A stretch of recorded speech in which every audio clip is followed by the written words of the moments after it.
If you've got a specific legal question or situation you'd like to see covered here, drop it in the comments, because that's genuinely where a lot of future topics come from. I read them, and some of the most useful specific videos on this channel started as exactly that kind of comment from someone dealing with a real situation, so don't hesitate. Whatever it is, I'd like to hear it.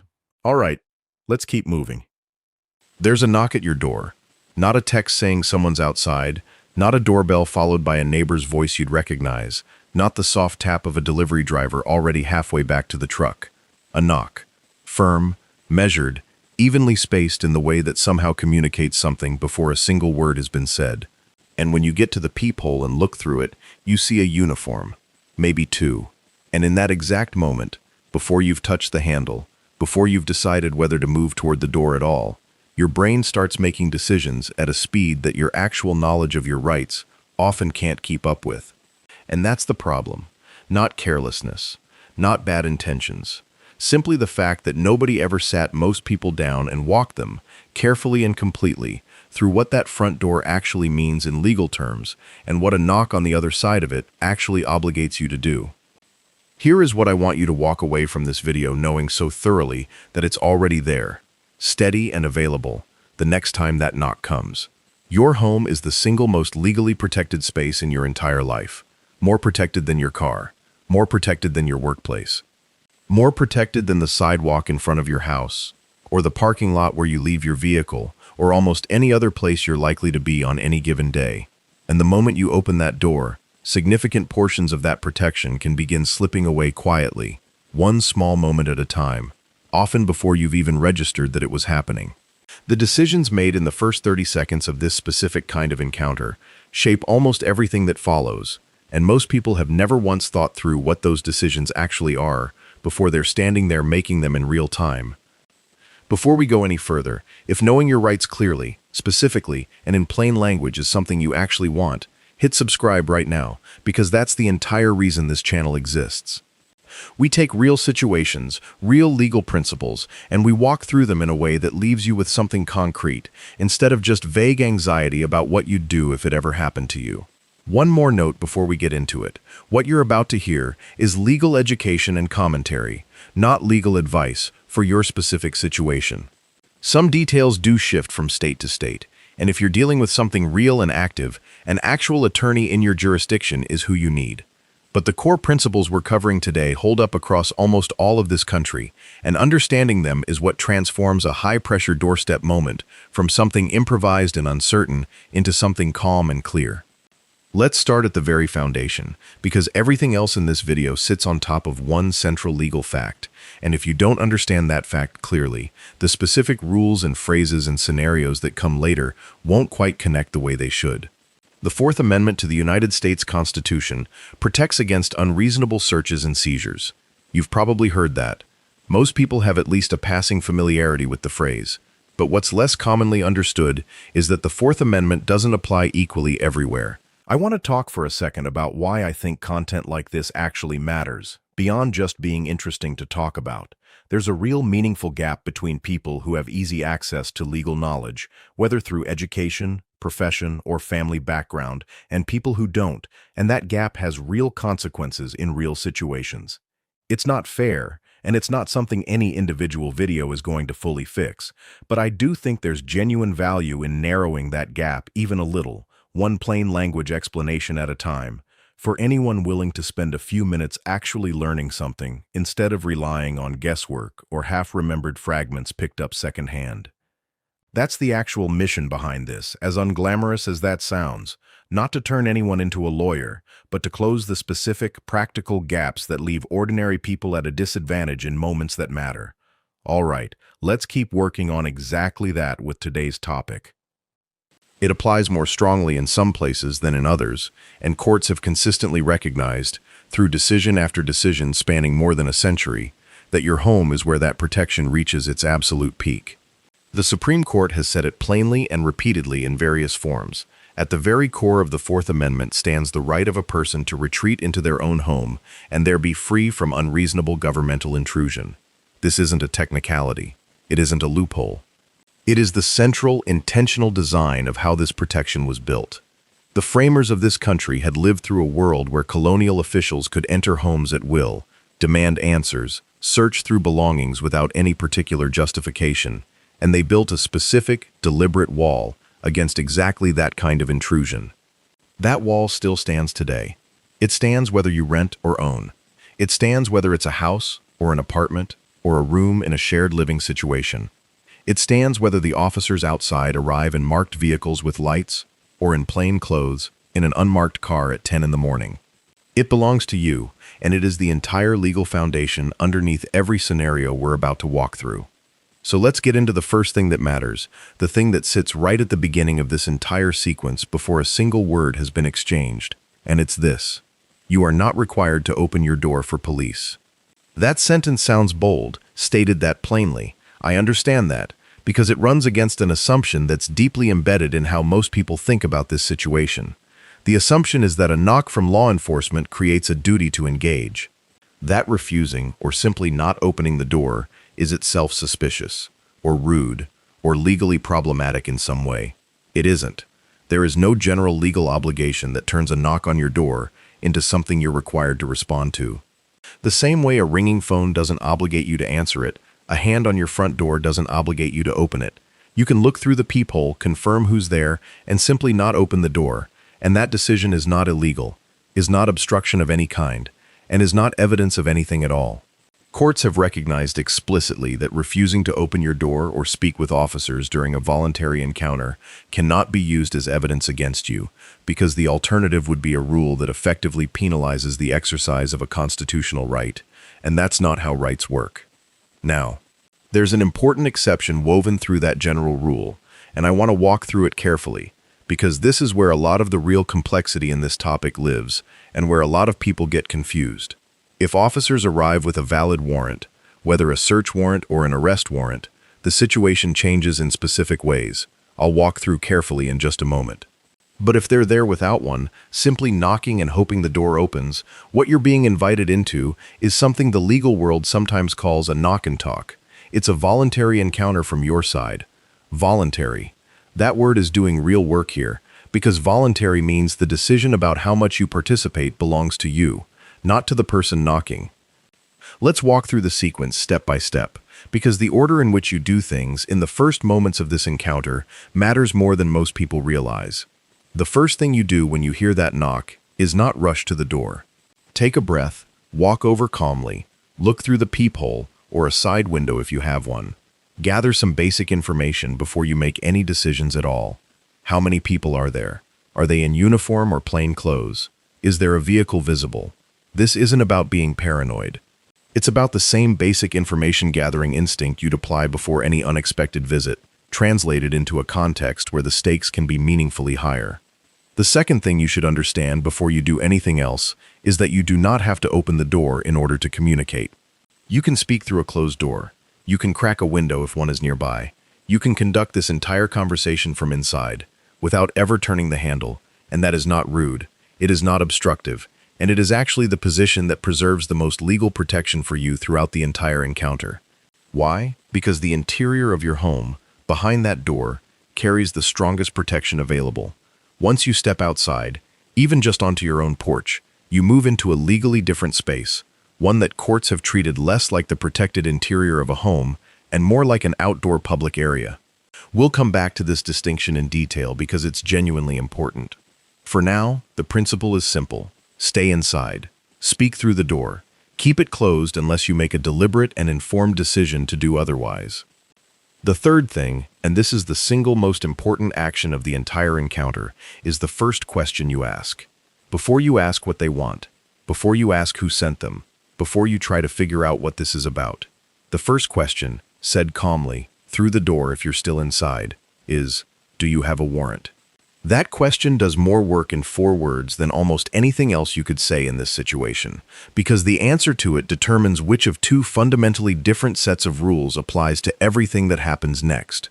It clarifies the legal landscape in real time, and it communicates, politely but unmistakably, that you understand something about your own rights, which in turn shapes the tone and direction of the entire encounter. Let's walk through what each possible answer means, because the two paths it opens lead to genuinely different places. If the answer is no, they don't have a warrant, they're just there to talk, check on something, follow up on a matter, ask a few questions, then you're in the territory of a fully voluntary encounter. You're not required to let them in. You're not required to open the door. You're not required to answer questions, and you're not required to explain why you don't want to. You can say, warmly and calmly, through the door, "I appreciate you stopping by, but I don't consent to you entering my home. If there's something specific you'd like to put in writing or leave information about, I'm happy to follow up if needed." That is a complete response. It closes the loop on the question of whether you're going to let them in. It does it respectfully, and it costs you nothing in terms of how the encounter itself unfolds. Now, here's what often happens next that you need to be prepared for. Officers doing a knock and talk are generally trained to keep the conversation going, to try to get the door open, to frame refusal in terms that make it feel unreasonable or suspicious. You might hear things like, "We just want to talk for a minute. It'll only take a second. We're not here to cause any trouble. You don't have anything to worry about if you didn't do anything wrong. We're just going to keep knocking until you come out anyway." None of these statements, regardless of how they're framed or how insistent the delivery is, changes the underlying legal situation. The encounter remains voluntary, your right to decline remains intact, and the appropriate response to any of them is essentially the same thing you already said, repeated calmly and without apology. "I understand, and I still don't consent to entry. I'd rather not answer questions right now." You are allowed to repeat yourself. You are allowed to be firm without raising your voice. You are allowed to end the conversation from your side of the door, even if they're still talking. The discomfort of that moment is real, and I'm not going to dismiss it, but the discomfort is not a legal obligation, and understanding that distinction is exactly what allows you to move through it without making a decision in that moment that you'd have made differently if you'd had more time. Now let's go down the other path. If the answer to "do you have a warrant" is yes, then the next move is to ask them to hold it up to a window or slip it under the door so you can actually read it. Not because you're being difficult. Because not all warrants are the same, and what a warrant says, specifically, matters enormously to what actually happens next. There are two distinct kinds of warrants that might come up in this situation, and understanding the difference between them is not optional information. It's the difference between knowing what you're actually being required to comply with and not knowing. The first kind is a search warrant. A search warrant is issued by a judge, signed by that judge, and it authorizes officers to search a specific, described location for specific, described items. If you're shown something that appears to be a valid search warrant, signed by a judge, listing your address, describing what they're looking for, and where they're authorized to look, then a judge has already reviewed some evidence and determined that there's probable cause to justify that search. A valid search warrant generally does authorize entry into your home, with or without your personal consent, because the consent question has already moved up the chain to a neutral judicial authority. What you are not required to do is pretend you're happy about it. What you are required to do is not physically obstruct officers from executing a valid warrant. And what you absolutely should do, in that moment, is say clearly and on the record, "I don't consent to this search, and I understand you have a warrant. I'm not going to physically interfere with you executing it." That sentence is not weakness. That sentence is the move. Here's why. It preserves everything. It preserves your ability to later challenge whether the warrant was actually valid, whether it was issued on solid probable cause, whether it was executed within its stated boundaries, whether officers searched areas or seized items the warrant didn't actually authorize. If you say nothing, or if your actions could be interpreted as voluntary cooperation, some of that legal ground gets murkier. If you state clearly that you don't consent but won't physically resist, the record reflects exactly what it needs to reflect, and the fight over whether this was all done properly moves to the place where it belongs, which is a courtroom with an attorney, not a doorway in the moment it's happening. The second kind of warrant is an arrest warrant, and this is where a genuinely important distinction that most people don't know about lies. An arrest warrant authorizes officers to arrest a specific named person. It does not, by itself, generally authorize a broad search of your entire home. This distinction matters enormously in practice. If officers have an arrest warrant for someone believed to be inside your home, there is some authority for them to enter to locate and arrest that specific person, but their authority to search your home under an arrest warrant is significantly more limited than their authority under a search warrant.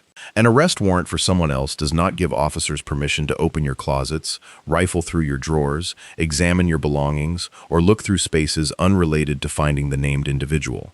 If you're presented with an arrest warrant rather than a search warrant, the thing to say clearly is, "I see this as an arrest warrant. I don't consent to a search of my home." That statement doesn't necessarily prevent them from entering to locate the person named if there's reason to believe that person is present, but it creates a clear record that you objected to any broader search beyond that specific narrow purpose. Let's talk about what a valid warrant actually needs to contain, because this is worth understanding if you're ever trying to assess one in real time through a window or holding it in your own hands. It needs to be signed by a judge, not a supervisor, not a senior officer who approved it internally, an actual judicial authority. It needs to describe a specific location, your actual address, not a vague area or a description that could apply to multiple places. If it's a search warrant, it needs to describe with reasonable specificity what items officers are authorized to look for and where within the described location they're authorized to look. A warrant that's made out to a different address than yours, that's unsigned or clearly incomplete, that appears on its face to be expired, that describes a general open-ended search with no particular items listed, is worth pointing out calmly in the moment. This warrant appears to be for a different address, or I don't see a judicial signature on this. You're not trying to win a legal argument on your own porch. You're not trying to out-debate trained officers in real time. What you're doing is creating a record that if something is wrong with this warrant, you noticed it, you said something, and that observation exists somewhere other than just your own memory when it matters later. Now let's talk about something that generates a lot of confusion and comes up more often than people expect. What happens when officers say they don't have a warrant, but claim they have what's called exigent circumstances, meaning some kind of emergency that justifies entering without going through the warrant process? This exception is real, recognized by courts, and it covers genuinely serious situations. Someone inside, screaming for help, evidence of a violent crime in progress, a clear and immediate danger that cannot wait for the time it would take to obtain a warrant. These are the kinds of emergencies where courts have said the warrant requirement can be bypassed because waiting for a warrant would create a genuine harm the law isn't designed to cause. But here's what you need to understand about this exception. First, it can be stretched. It can be claimed in situations where it doesn't actually apply as a matter of law, and that's why it's one of the most frequently litigated areas of search and seizure law. Second, and critically, the place to fight about whether exigent circumstances genuinely existed is not your doorway in the moment it's happening. If officers claim exigent circumstances and move to enter without your consent, the appropriate response is the same as it is with a valid warrant.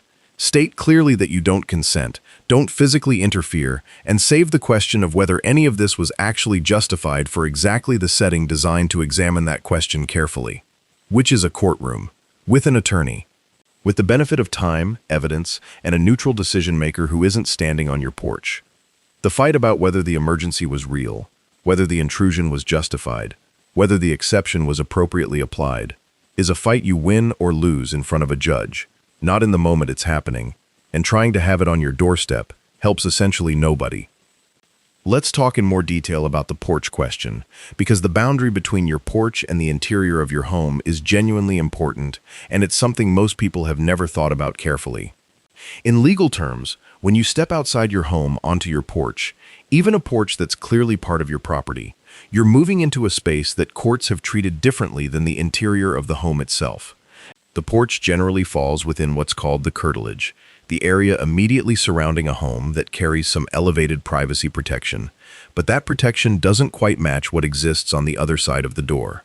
And more practically, once you step outside to have a conversation with officers, you've entered a different kind of interactional dynamic. You're no longer speaking from behind the strongest legal protection available to you. You're in a more ambiguous space, and interactions in that space can develop in directions that are harder to control than a conversation conducted through a closed door. This is why the recommendation throughout this video is to stay inside and speak through the door for as long as you need to, even if it feels slightly unusual to conduct a conversation that way. I understand the social weirdness of it. It's not how we typically interact with people who come to our door. But officers encounter this regularly, and they know exactly why someone might prefer to keep the door closed, and doing so is not an escalation, not an accusation, and not a problem. It's simply the position that preserves the most protection for you throughout the entire encounter. If you ever feel a strong pull to open the door, step outside, be more accommodating, more neighborly, more cooperative than the closed door allows. Recognize that pull for what it is, a social instinct, a completely human one that happens to be working against your legal interest in this specific context. You can be warm, you can be polite, you can be every bit as pleasant as you'd be in any other situation and still keep that door closed while you do it. Let's talk about something that comes up a lot, even when people have read articles or watched videos about this topic, which is the feeling that invoking your rights, declining to answer questions, refusing consent, must only be something people with something to hide would do. This idea is genuinely pervasive, and it's worth spending some real time on, because it's one of the most effective things that can work against you in these moments. The truth is that the constitutional protections we've been discussing throughout this video were not designed for guilty people trying to escape accountability. They were designed for everyone, because the alternative, a world where refusal is treated as admission, where exercising a right is treated as evidence of wrongdoing, is a world where the right effectively ceases to exist. The Supreme Court itself has addressed variations of this point. Courts have recognized that a person's exercise of the right to refuse consent is not properly treated as evidence of guilt, because if it were, the right would be meaningless. Choosing not to open your door, choosing not to answer questions, choosing not to consent to a search, is the same kind of decision as not testifying at your own trial, which the Fifth Amendment explicitly protects. These aren't admissions of guilt, they're exercises of protections that exist precisely because a free society decided that certain decisions belong to individuals, not to the government, and that principle holds regardless of what's actually true about any individual's situation. Let's walk through some specific scenarios in more detail, because understanding the general principle is important, but what actually happens under pressure is that your brain reaches for specific examples and specific language, and it's worth having both ready in advance. Imagine officers knock and say they're investigating a neighbor. They're not here about you. They just want to know if you've seen anything unusual lately. This feels low stakes. It feels like the kind of thing you could help with without any risk. And maybe you could.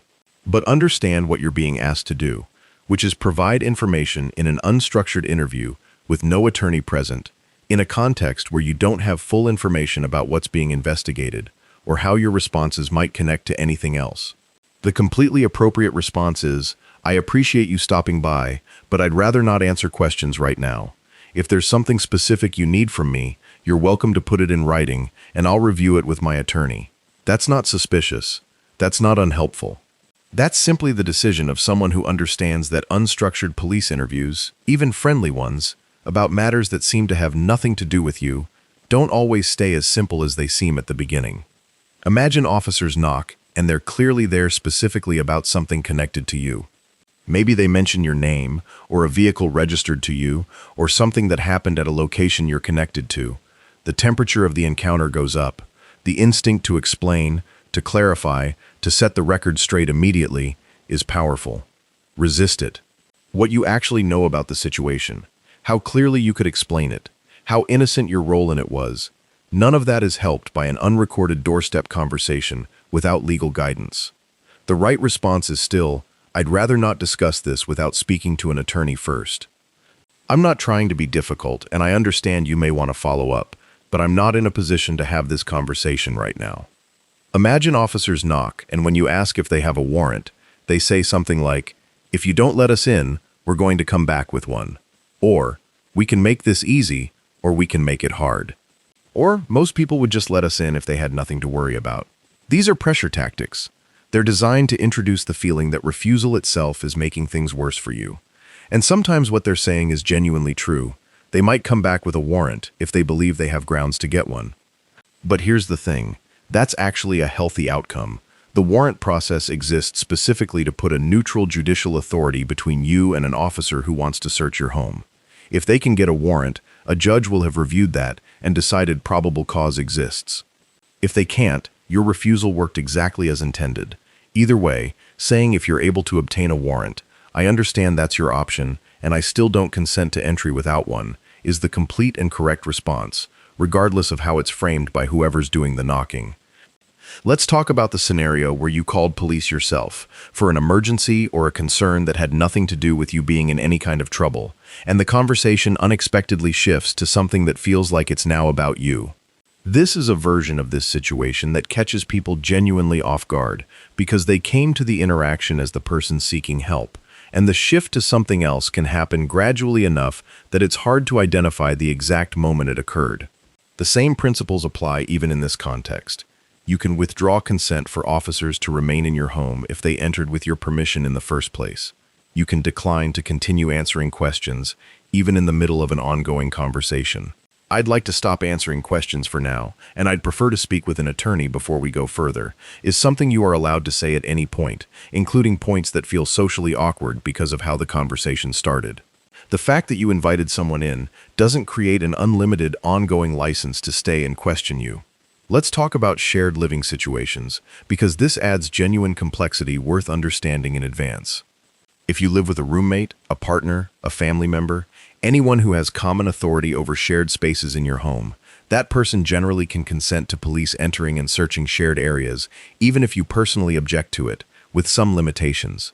The shared living room, the common kitchen, the shared bathroom, these are spaces that courts have recognized multiple residents as having authority over, and one resident's consent can sometimes be enough to authorize entry and search of those common areas, even over another resident's objection, though this is an area where courts have been somewhat inconsistent and the specific facts matter a lot. What typically doesn't extend to is spaces that are clearly and exclusively yours within the home. Your own locked bedroom, your private storage area, spaces that other residents don't have access to and don't share authority over, are generally still protected by your own refusal to consent, even within a shared living situation. The landlord question is also worth addressing clearly. A landlord in most circumstances cannot consent to a search of a tenant's rented unit on the tenant's behalf. The tenant has an expectation of privacy in the rented space that the landlord, who gave up day-to-day control of that space for the duration of the tenancy, generally cannot override. This is true even if the landlord is cooperating fully with officers, and even if the landlord is standing there saying that entry is fine. Your expectation of privacy in your rented space is not your landlord's to waive. If officers tell you that your landlord has given them permission to enter your unit, "I'm a tenant here, and I don't consent to entry of my unit," is the right thing to say clearly and on the record. Let's talk about welfare checks more carefully, because this is one of those situations that carries a particularly specific emotional weight. A welfare check is initiated when someone reports concern about another person's safety, and it exists as a category precisely because there are situations where the concern is genuine and the check matters. If you're fine and officers are there to confirm that, you can say so through the door. "I'm okay, thank you for checking. I don't need anything right now." In the overwhelming majority of cases, that's sufficient, because the purpose of a welfare check is to confirm someone's safety, and if the person is clearly and coherently confirming their own safety through a door, that serves the purpose of the check. Where this gets more complicated is if officers claim that the reported concern is serious enough to justify entry regardless of your response, citing the kind of emergency exception we've already discussed.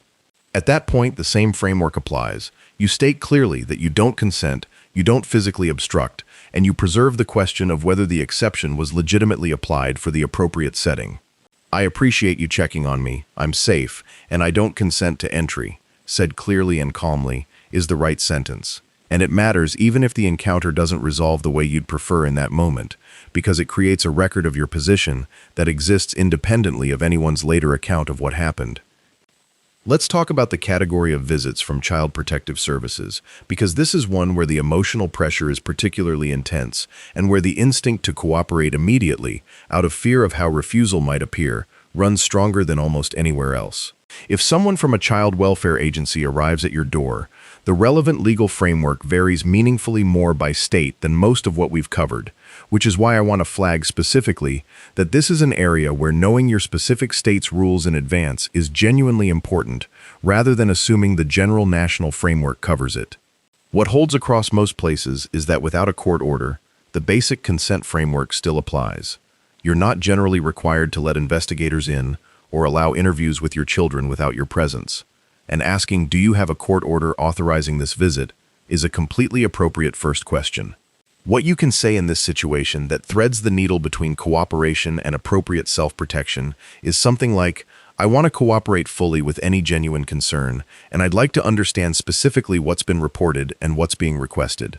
I'd also like the opportunity to have an attorney involved before allowing a formal interview or home inspection. This isn't obstruction. This isn't the response of someone with something to hide. It's the response of someone who understands that if there's a serious allegation in play, the right way to navigate it is with guidance, not in an improvised doorstep conversation where the stakes are as high as they get. If there's a court order, ask to see it, read it, understand exactly what it authorizes, and proceed with an attorney involved as quickly as possible. Let's talk about municipal inspectors and code enforcement, because this is a category that sometimes gets lumped in with police visits when it actually works differently enough to be worth its own treatment. A city inspector coming to look at a permit issue, a building code concern, an alleged violation related to construction or zoning, generally cannot enter your home without either your consent or an administrative warrant, which is a different legal instrument than a criminal search warrant, but still requires judicial authorization in most jurisdictions. The general rule that you're not required to let someone into your home simply because they have a badge and a clipboard extends to municipal officials as well as police officers. And, do you have a warrant authorizing this inspection, or can we schedule this through my attorney, is a reasonable and appropriate response regardless of what kind of badge is being shown. This isn't about making things difficult. It's about maintaining the position that entry into your home is a decision that belongs to you or to a judge, not to whoever happens to be standing on the other side of your door at any given moment. Let's talk about what happens after officers leave, whether the encounter was brief and straightforward or lengthy and complicated. Because what you do in the minutes immediately following this kind of visit is more important than people usually think. Sit down and write everything down. Or record a voice memo if writing feels slower. Everything you can recall, as quickly as possible while memory is fresh. The time it happened. How many officers were there? What they were wearing, marked or plain clothes. What names or badge numbers you were able to see. What was said, as close to verbatim as you can reconstruct. Whether a warrant was shown and everything you could read on it. Whether any threats were made, any promises, anything that might later become relevant if this encounter turns into something larger. This contemporaneous documentation matters because memory degrades fast, and because if there's ever a later dispute about whether you consented, what you said, what the warrant actually authorized, or whether an exception was legitimately applied, your own notes created immediately after the encounter carry real weight as evidence of what actually happened.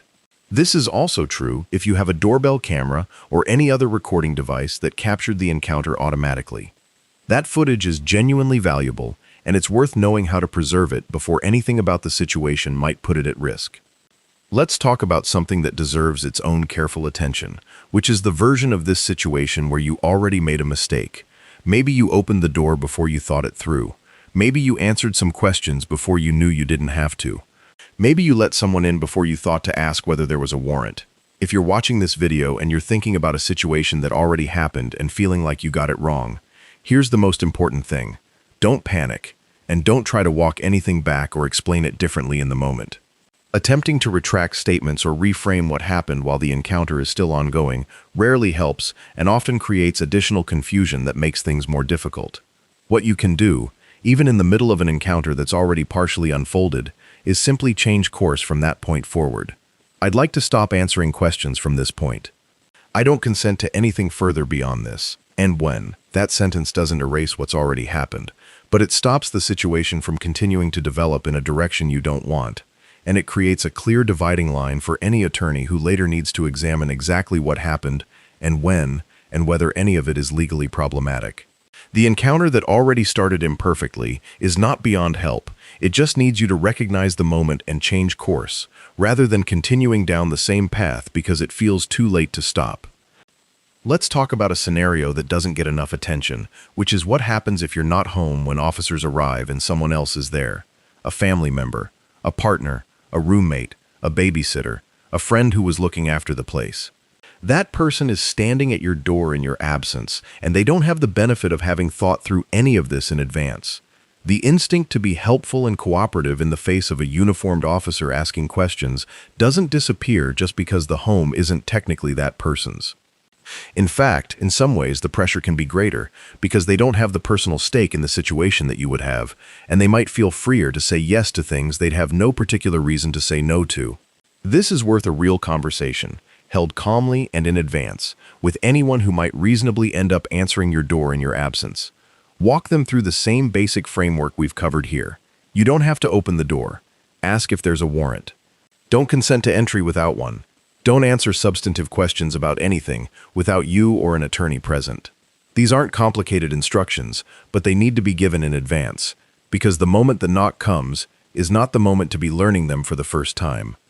Let's talk about recording during the encounter itself, because this is a tool that's as relevant here as it is in any other police interaction, maybe even more so given how much can hinge on the exact words used at exactly which point in the conversation. In most places, recording an encounter with police at your own front door is permissible, for the same reasons you're generally allowed to record officers performing public duties in other contexts. A doorbell camera that's running automatically is already doing exactly this kind of documentation, and it's one of the most practically useful things you can have in this specific scenario, because it removes the element of competing accounts about what was said and when. If you have one, know how it stores footage and make sure you know how to preserve that footage if the situation becomes something that might eventually matter legally. If you're inside and you want to record the encounter on your phone through the door or a window, that's worth doing, not as a provocation, not as a statement, simply as a practical tool that creates an objective record where one might otherwise be absent. Now let's talk about process servers in civil situations, because not every unexpected official-looking knock at your door involves police, and it's worth having at least a basic framework for how these differ. If someone is attempting to serve you with legal papers, a civil lawsuit, a subpoena, divorce or custody paperwork, a notice of some kind, the underlying dynamic is actually quite different from a criminal law enforcement encounter. Process servers in most jurisdictions have a variety of methods available to complete service if direct hand delivery isn't accomplished, including leaving papers at the door or with another adult at the residence, depending on state-specific rules. Refusing to open the door doesn't generally prevent service the way it prevents a warrantless entry. It typically just changes the method by which service happens, and sometimes actually creates disadvantages for you if deadlines begin running from the date of attempted service rather than the date you actually received the papers. There's genuinely less legal protection at stake in most of these situations than in a police encounter, and declining to engage can sometimes work against your own interests in ways that declining a police interaction doesn't. This is worth understanding as a category, precisely so you can recognize when the calculus is different and adjust accordingly. Let's also spend a moment on something that comes up specifically in apartment buildings and multi-unit living situations, because the physical structure of where you live can add layers of complexity that single-family homeowners don't have to navigate in the same way.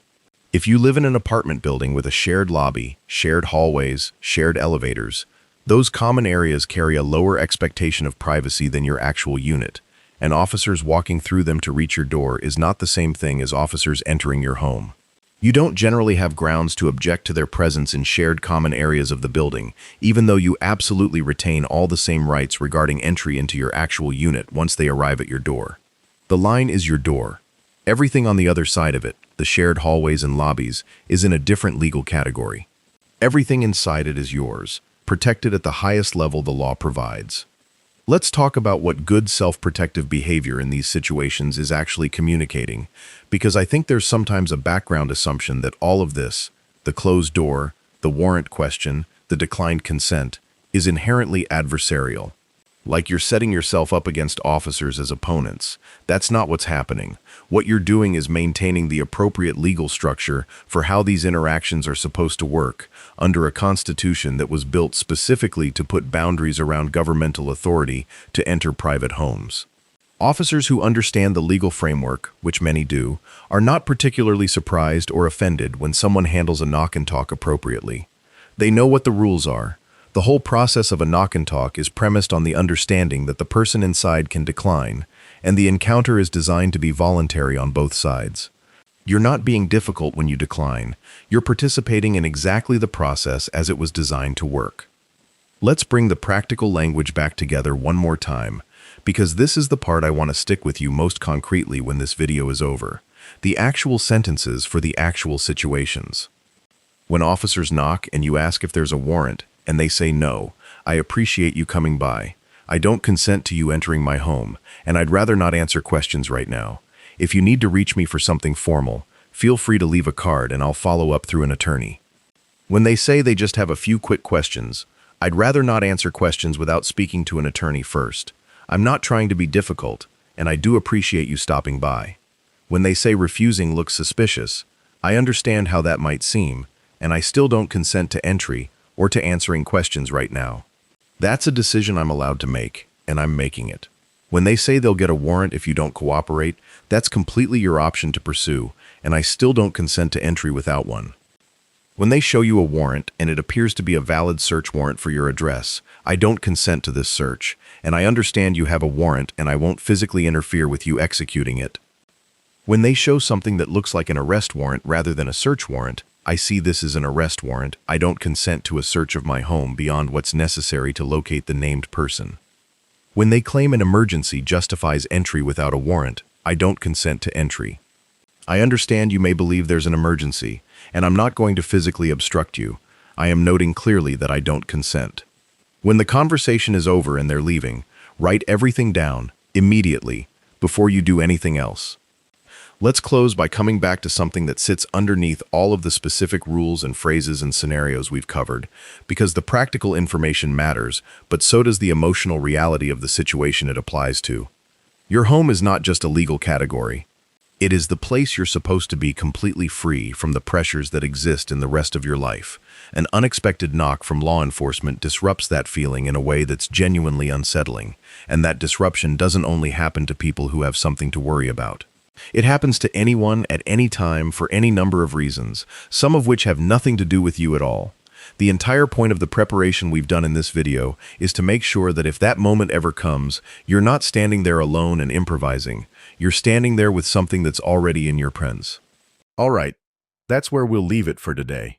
I hope this gave you something genuinely useful, not just interesting to hear, but something you could actually use if the right situation ever came up. That's always the real goal here. Understanding you can actually carry with you, not just information you forget by tomorrow. Take care of yourself, know what's actually yours, and I'll see you in the next one.